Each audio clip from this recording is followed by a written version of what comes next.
Mesdames, Messieurs, bonjour. Eh bien, on reprend les activités après la période des fêtes et on reprend la nouvelle année 2020 du bon pied. J'ai le plaisir d'avoir à mes côtés un collaborateur qui même a plus d'expérience que moi à la télévision communautaire. Moi, ça fait 13 ans que j'anime, puis Vincent Blais, bonsoir. Bonjour, Vincent. Bonjour. Ça fait longtemps que tu fais des émissions avec la télévision communautaire. Tu as commencé jeune, bien sûr. C'est ça. Vincent, j'aimerais ça qu'on s'arrête sur les élections qui vont avoir lieu aux États-Unis au mois de novembre. Oui, c'est ça. OK? Qu'on parle des candidats républicains, n'ont pas besoin d'aller bien loin. Ils ont un président, puis c'est lui qui va se représenter pour un deuxième mandat. Exact. Mais par contre, les démocrates, je trouve qu'ils sont un peu tombés sur le ciboulot. Il y a combien de candidats? Bien, au moment d'enregistrer l'émission, là, on parle de 18. Il y en avait 18 au moment où on enregistre l'émission. C'est ça. Hey, c'est pas des farces, là. 18, c'est bien trop. Mais je vous rappelle qu'aux dernières élections, celle de 2016, les républicains avaient 17 candidats. Ah oui? Oui. Quand eux avaient fait... Pas de ça. Oui. Là, c'est un peu comme, je veux dire, une parade de mode. Tu as l'occasion, tu sais, de te défiler puis de te faire connaître. Parce qu'il y en a après ça que... Il y a peut-être des postes qui vont pouvoir s'ouvrir pour eux dans la nouvelle administration, si bien entendu leur parti est élu. Là. Il y a ça aussi. Là. Il y en a qui se placent les pieds, là, si on peut dire. Ah, bon. Alors, il y a beaucoup de stratégies. Moi, je ne suis pas très politique. Ça fait que... Oui, même s'il y en a qui n'ont même pas 1% d'intention de vote, ils vont dire « Ah, ben là, je t'ai appuyé, là, je me suis rallié à toi, donc oublie-moi pas. » OK. Mais pour les besoins de l'émission, là, on va s'attarder sur ce que tu m'as présenté, disons les 6 plus importants. Oui, c'est ça. Hein? C'est ça? Oui. OK. Donc, on va y aller par ordre où, au moment où on a enregistré l'émission, où il y avait des sondages qui donnaient, qui répertoriaient les 6 plus importants candidats. Ouais. Et le plus important actuellement, c'est M. Biden. C'est ça? Ouais. Joe Biden. Oui, Joe Biden. Donc, un jeune homme de 77 ans. Oui, bien, les gens ont peut-être déjà entendu son nom pour les simples raisons que c'était l'ancien vice-président de Barack Obama. OK? Donc, comme Barack Obama était président, lui était vice-président, donc pendant 8 ans. Mais avant ça, M. Biden a été sénateur pour son État du Delaware pendant 36 ans, donc depuis 1973. Donc, c'est un vieux routier de la politique, OK? C'est un démocrate, ça fait longtemps là, que les Américains le connaissent, OK? Et puis, ben, c'est un candidat, parce que là, ce qu'on va comprendre dans les candidats que je vais vous présenter, il y a comme 2 factions, 2 groupes qui s'affrontent. Il y a les modérés centristes, puis il y a les progressistes qui sont plus à gauche, OK? Qui veulent des changements plus radicaux, OK? Pour dire ça simplement, OK? M. Biden, c'est le chef de file des centristes, des modérés, OK? Donc là, présentement, c'est comme ça que même il est presque conservateur pour certains démocrates parce que il s'est rallié au droit à l'avortement, mais alors que dans les premières années de sa carrière, il était plutôt contre. Même chose sur le mariage homosexuel. Au départ, il avait manifesté son opposition. Il s'est rallié à ces positions-là. Donc, c'est quand même le candidat, au moment où on se parle, qui a presque 30 des intentions de vote. Là, okay? Et selon les sondages actuels, celui qui aurait le plus de chances de battre Trump aux élections de 2020. Ah oui, tant que ça. Oui, mais ça, c'est les sondages. Okay? On s'entend, là. Quand ils demandent aux gens l'un contre l'autre, Biden contre Trump, donc Biden sort généralement plus fort. Okay. Au moment où on se parle. C'est ça, Oui, c'est ça. Donc, ça, c'est Joe Biden, le jeune de 77 ans. L'autre, il est 78. Oui, ben, je dirais peut-être, juste pour mentionner pour M. Biden, que présentement, ce qui va moins bien pour lui, ben, depuis des années, on le surnomme Joe Lagaffe. Il a empilé les gaffes les unes après les autres, des déclarations, des fois maladroites, des trucs comme ça. Trump s'amuse à le surnommer comme Sleepy Joe, Joe l'endormi. Bon. Et bon, les gens ont entendu parler de la procédure de destitution contre Trump. Tout ça origine du fait que M. Biden a un fils qui travaille en Ukraine et Trump, toujours dans ses magouilles, il faut dire comme ça, oui. Comme il voyait que M. Biden, c'est lui qui risquait le plus de lui nuire, a essayé de le discréditer en passant par son fils. Donc, a demandé à l'Ukraine de mener une enquête sur le fils de Biden Puis comment est-ce qu'elle fait ça? C'est que l'Ukraine, présentement, est dans une situation de guerre, puis les Américains étaient sur le point de leur livrer 400 millions d'armes. Donc, Trump a dit au président de l'Ukraine, oui, mais si tu vas avoir tes armes, tu vas avoir ton 400 millions d'armes, il faudrait que tu me fasses une petite faveur, il faudrait que tu fasses une enquête sur le fils de Biden, parce que ça va l'unir politiquement. Et là, bon, il y a eu des lanceurs d'alerte qui ont dit, attention, il y a une magouille, et c'est à cause de ça, on accuse Trump de corruption. Et au moment où on se parle, il va y avoir un vote de la Chambre des représentants pour savoir si ça va être destitué. Mais il y en a un autre vote ensuite qui doit être fait par le Sénat, mais on ne sait pas ce que ça va mener. Mais parions que M. Trump, en 2020, au moment où les gens vont écouter notre émission, M. Trump va toujours être en poste en 2020. Je suis à peu près prêt à parier. De l'argent. Oui, de l'argent, c'est ça. OK. Oui. Alors, je reviens au deuxième, Oui, le deuxième, oui, dans l'ordre du sondage. Oui, là. oui. Puis c'est un autre jeune de 78 ans, celui-là. Mais lui, on le connaît beaucoup, Bernie Sanders, parce qu'il était candidat lors de la dernière élection. En 2016. Et puis c'est lui que, finalement, là, il en restait deux. Ouais. Il y avait Hillary Clinton. Mme Clinton, puis lui. C'est ça. Donc, jusqu'au bout, encore là, quand je parlais des deux factions, des deux groupes, Mme Clinton, qui était plus centriste, modérée, lui, c'est carrément un socialiste, là, vraiment l'intervention de l'État, des changements radicaux dans la société. Ça a été ces deux groupes-là qui se sont affrontés. Finalement, M. Sanders s'est désisté, mais ça a duré longtemps là, avant que ça se fasse. Donc, il a décidé de revenir. Il a toujours les mêmes idées. Donc, lui, c'est l'ancien maire de Burlington, au Vermont. Un sénateur aussi. Oui, un voisin. Oui, tout proche, c'est ça. Il s'inspire aussi beaucoup des certaines politiques canadiennes. Parce que lui, ce qu'il veut, entre autres, c'est un système de santé à la canadienne, c'est-à-dire universel, pour tout le monde, OK? Puis les gens n'auraient pas besoin de payer, à part que par leurs impôts, bien entendu, là, mais ils n'auraient pas besoin de payer comme ça se fait présentement aux États-Unis, où les gens doivent avoir des assurances. Il veut vraiment, là, c'est ça, un changement important. C'est quelqu'un qui, depuis toujours, est contre Wall Street, donc les financiers de New York, les multimillionnaires, les milliardaires. Ils trouvent que ces gens-là ne payent pas assez d'impôts. Donc, bref, il veut des changements assez radicaux. C'est lui qui est deuxième. Mais encore là, il y a la question de son âge. Sa santé aussi. Sa santé, hein? c'est ça. Donc, il se relève d'une crise cardiaque.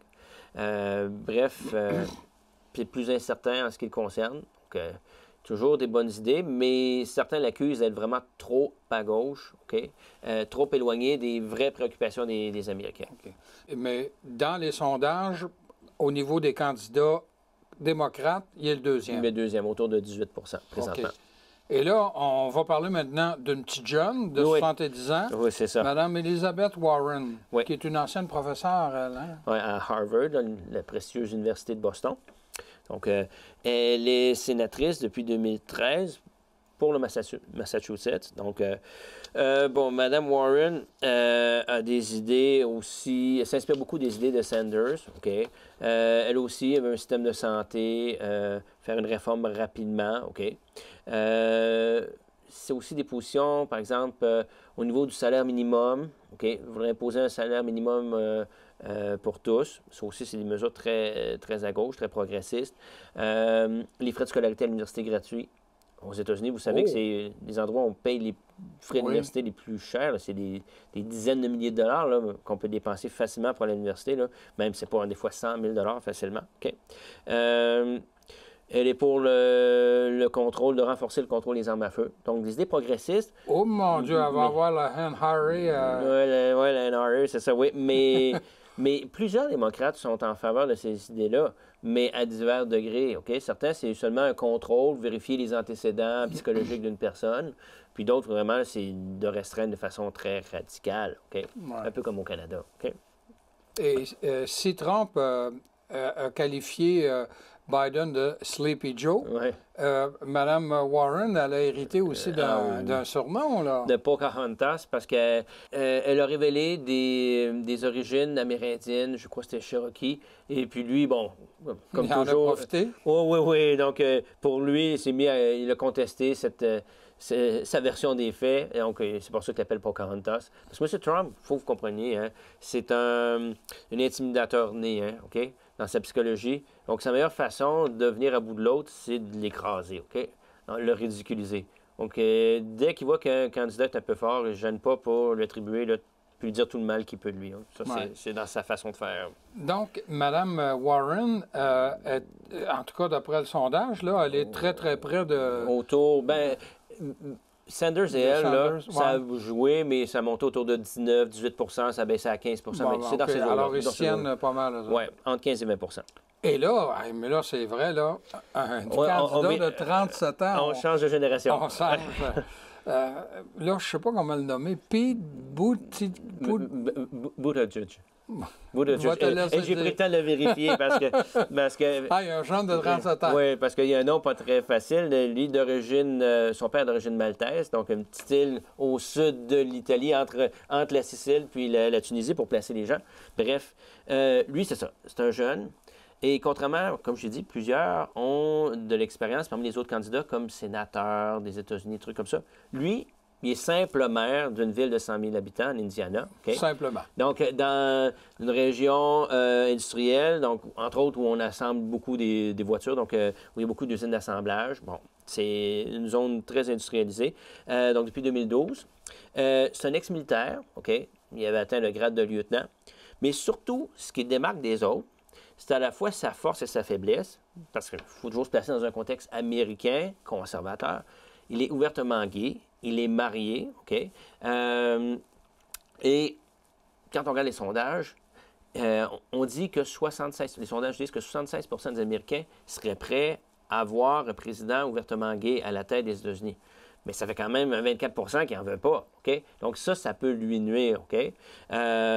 Mais c'est quelqu'un qui a des idées nouvelles, il est polyglotte. Et aussi, son avantage, c'est qu'il est modéré. Parce que les gens doivent comprendre que quand à un moment donné, un candidat va trop... Étant donné que la société est conservatrice, le seul moyen de faire le pont entre les républicains et les démocrates, ça prend quelqu'un qui est au centre, qui fait le pont entre ces deux idées-là, OK? Qui essaie de réconcilier les deux. Et lui, dans sa façon de voir, il pourrait... Parce que il revendique souvent sa foi chrétienne en disant que ça l'a beaucoup aidé dans sa vie. Et ça, c'est sûr que ça plaît aux gens qui sont plus à droite. OK? Donc, ça aussi, c'est quelque chose qui est très présent. Il veut aussi contrôler les armes à feu. Donc, il y a des idées quand même. Il veut mettre sur pied une réforme de la santé. Donc, mais surtout, il veut rallier les deux camps. OK? Il veut se présenter comme le rassembleur des démocrates.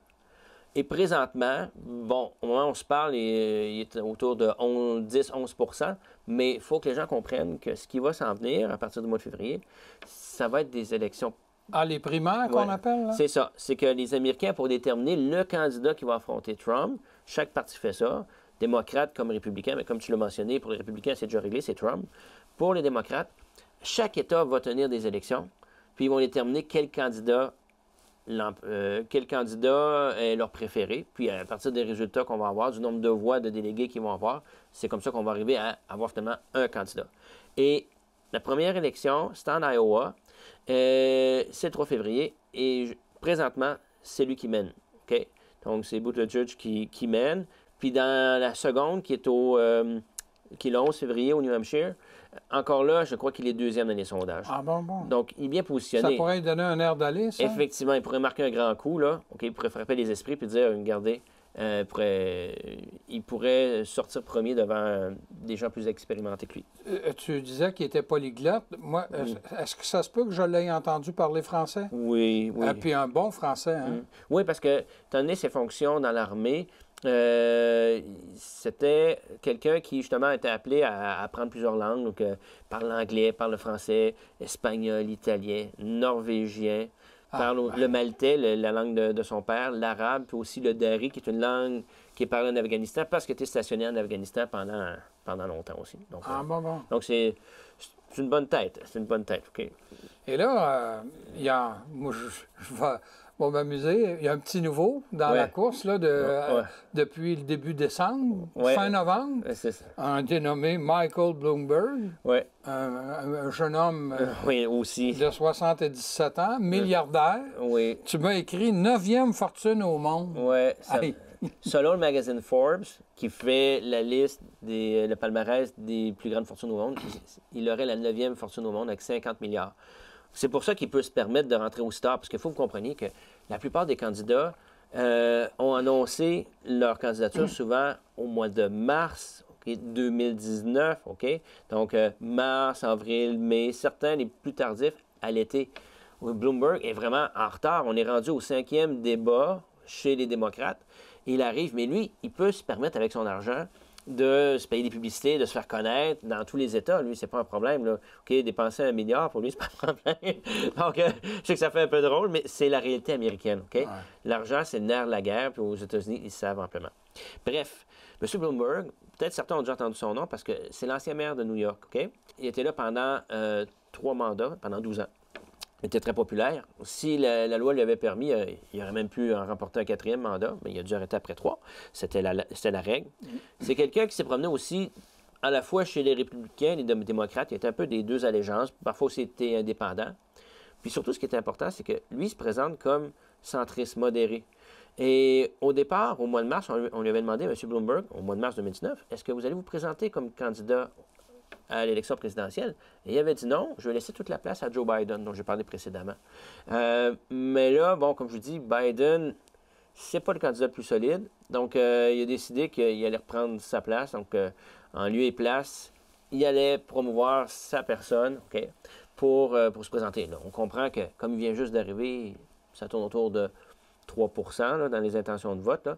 Mais bon, ça pourrait changer, tout dépendant de l'argent qu'ils vont investir aussi, là, puis des moyens qu'il va pouvoir mettre en œuvre pour avancer là-dessus.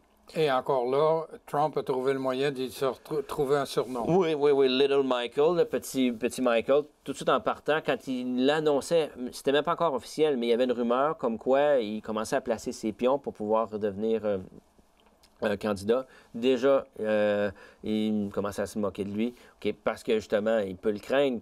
Parce que comprenez que la fortune de Trump, par rapport à celle de Bloomberg, c'est des peanuts, là. Trump, il y a juste 2-3 milliards, là.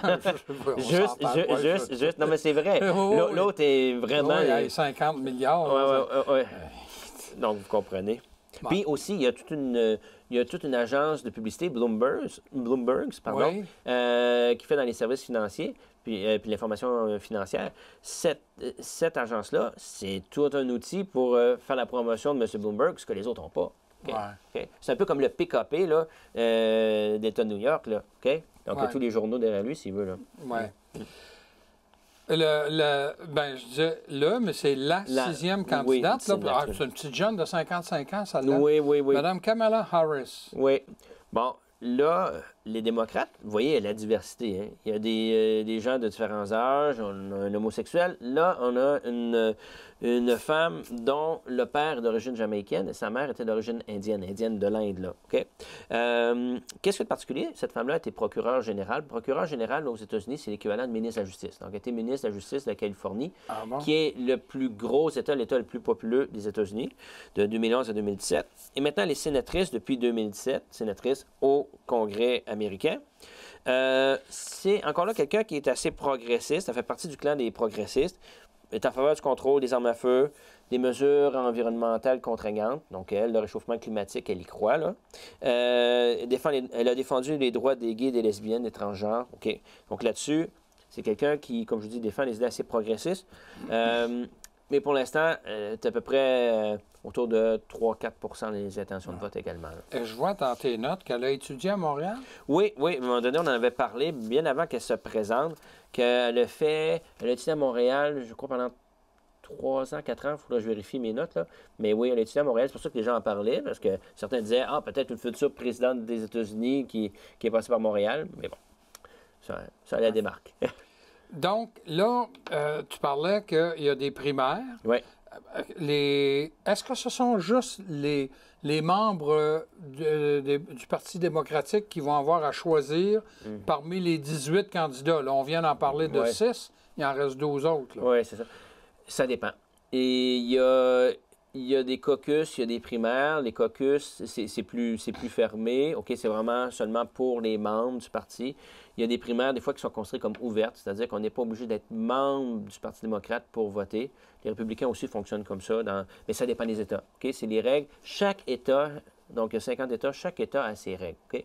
Puis ça, on va voir là, au fur et à mesure que la campagne va se dérouler. Puis c'est sûr que ça peut influencer également les votes, mais effectivement. Puis ça, ce processus-là, ce que les gens doivent comprendre, là, c'est très long. OK? Oui, ça va commencer. Ça commence en février, le mois prochain. Et ça se termine en juin. OK? Donc, avant qu'on arrive à la convention à la fin de l'été, où là, vraiment, tous les délégués vont se présenter, puis où on va élire officiellement donc, le candidat ou la candidate pour le Parti démocrate. Quand tu parles de convention, là, tu parles du gros show qu'on voit à la télévision. Là, avec les ballons qui tombent du plafond. Oui, c'est ça. C'est toujours the most, the best, the biggest. Toujours. Oui, c'est ce spectacle-là qui dure 3 jours. Là. Ouais. C'est pour quelqu'un qui est un peu en retrait comme nous, là, d'écouter ça, je trouve ça juste amusant. C'est un gros show. Effectivement. Lors de la dernière campagne électorale, là, il y avait vraiment une opposition, je parle toujours des démocrates, là, entre Mme Clinton et M. Sanders. Ouais. Puis le mariage entre les deux, là, quand ça a été Hillary Clinton qui s'est présentée en avant, c'est pas fait bien. Hein? Est-ce que ça peut y avoir nuit? Et encore aujourd'hui, pour le mois de novembre, là, si les démocrates se divisent entre eux... Ouais. Bien, c'est exactement ça qui s'est passé. Quand M. Sanders s'est retiré, il ne s'est pas officiellement rallié à Mme Clinton. Et on lui dit pourquoi? Pourquoi vous n'êtes pas rallié? Et il a dit elle n'a pas prononcé les mots qu'elle devait dire. Parce que lui, il s'attendait qu'elle prenne une position plus progressiste, ce qu'elle n'a pas fait. Et c'est le défi, je dirais, des démocrates actuellement. Ils veulent tous battre Trump. Ils veulent tous mettre un terme à sa présidence au mois de novembre 2020. Mais c'est à savoir, seront-ils en mesure de trouver le ou la candidate qui va avoir ce qu'il faut? OK?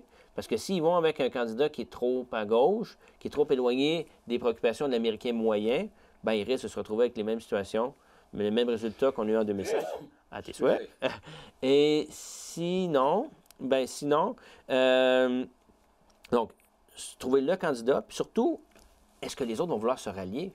Parce que si on se retrouve avec une lutte à deux pendant une bonne partie du printemps 2020, bien à la fin, tu arrives avec un candidat qui, au lieu de mettre toute son énergie contre son adversaire républicain, bien, il doit toujours se défendre contre les autres démocrates qui ne pensent pas comme lui. Donc, ça nuit énormément. Ça c'est une réalité. Oui. Et c'est une réalité, c'est le danger, là. C'est le danger. Puis l'autre danger que je pourrais mentionner, c'est, on a parlé rapidement de la procédure de destitution, l'impeachment contre Trump. Comme j'ai dit tout à l'heure, je pense que ça n'amènera à rien. OK, mathématiquement, OK, il va y avoir un vote au Sénat, puis ça prend le 2/3 des sénateurs, majorité des 2/3, pour que Trump soit destitué. Ce ne sera pas le cas. Il faudrait qu'il y ait 20 républicains qui changent d'allégeance. Ouais, parce qu'au Sénat, la majorité est républicaine. Républicaine, oui, c'est ça, de 2-3 voix. Mais ça prend vraiment une majorité des 2/3. Puis qu'est-ce qui va arriver, c'est que ça risque de servir davantage Trump que de lui nuire. Parce qu'il va pouvoir se poser en victime face à sa base, parce qu'il y a toujours une base de 35 à 40 %. C'est des indéfectibles. Ces gens-là, là, ils soutiennent là, à la vie et à la mort. Donc, il va pouvoir toujours se présenter comme une victime. Puis ça peut faire une grosse différence, parce que tout le temps, des États pivots où ça se gagne là, par une marge infime, mais des États qui ont beaucoup d'électeurs. Donc, quand vous gagnez, vous remportez toute la mise. Là. Quand vous gagnez l'État, vous remportez toute la mise. Donc, ça peut être intéressant pour lui. Puis, il ne se gênera pas pour dire, justement, qu'il est une victime.